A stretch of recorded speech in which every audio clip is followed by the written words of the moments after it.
do you add value to your customers? Good evening, Ware speakers and most welcome guests.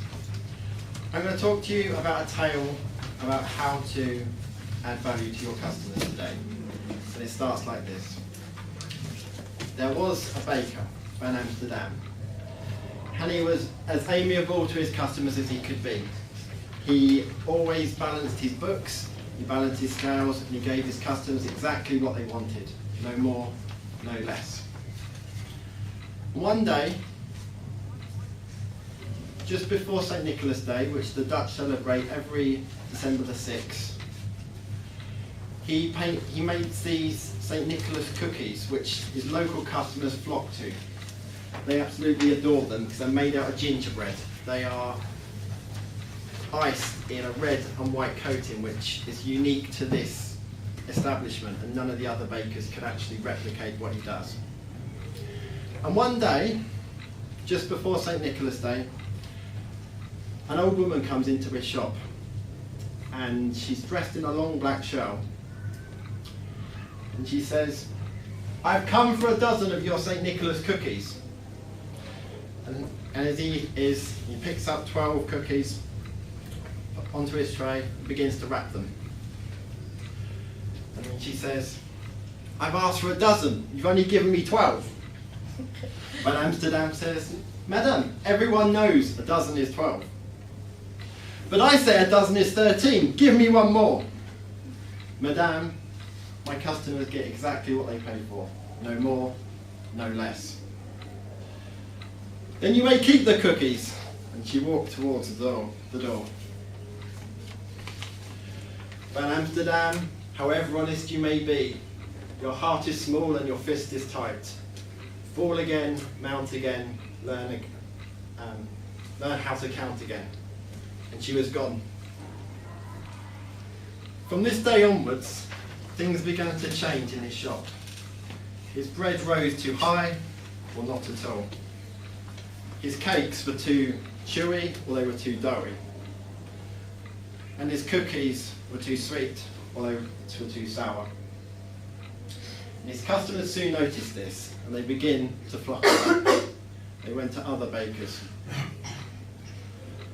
And he couldn't understand why. And he began to picture the fact that this old woman may have bewitched him, put a curse on him. Fast forward a year later, just before St. Nicholas Day, he's now got no customers, he's now got shelves full of produce. He's been baking, but he's not been selling the products.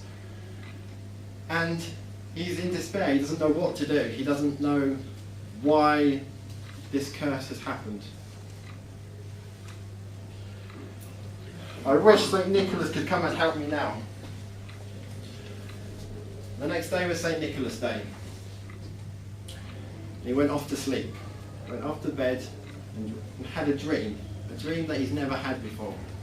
And he was in the middle of a field of children, all playing, being merry, being happy. And there was St. Nicholas with his white horse, full of baskets full of presents. And St. Nicholas was giving each of the children a present. Every child got a present, and then it was finally Van Amsterdam's opportunity to receive a present.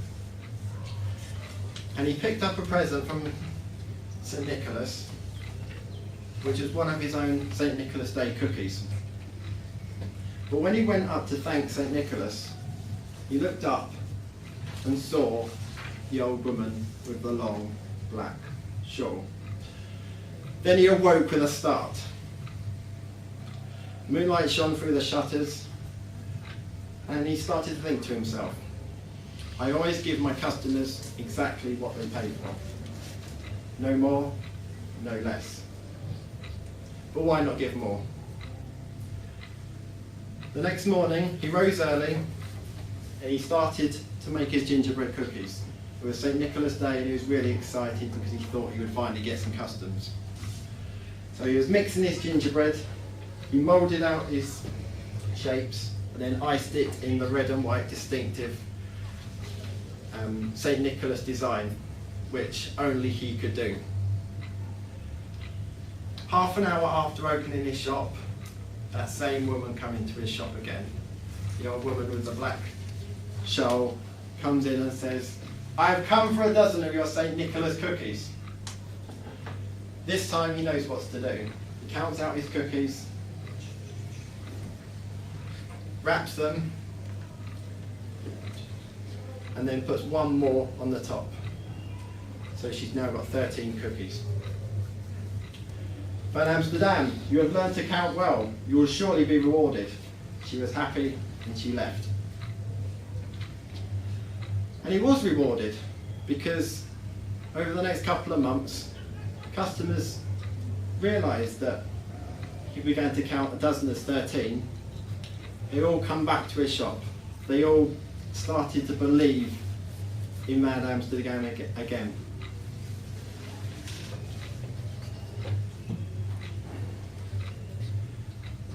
At that point, he felt that that one action has changed my life. I've now found the key to success. And that custom, common for over a century, is how the baker's dozen became 13.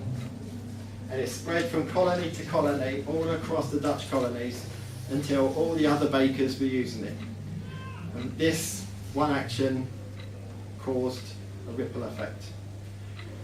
So my message to you is just to ask yourself, what can you do to add value to your customers? Thank you.